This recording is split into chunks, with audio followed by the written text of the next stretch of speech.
واتقوا يوما لا تجزي نفس عن نفس شيئا ولا يقبل منها عدل ولا تنفعها شفاعة ولا هم ينصرون.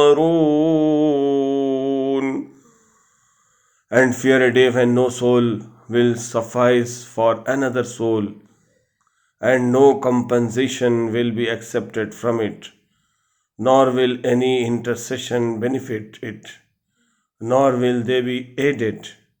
उस दिन से डरो जिस दिन कोई नफ्स किसी नफ्स को कुछ फ़ायदा न पहुंचा सकेगा, न किसी शख्स से कोई फ़िदिया कबूल किया जाएगा, न उसे कोई शिफात नफ़ा देगी, न उसकी कोई मदद की जाएगी।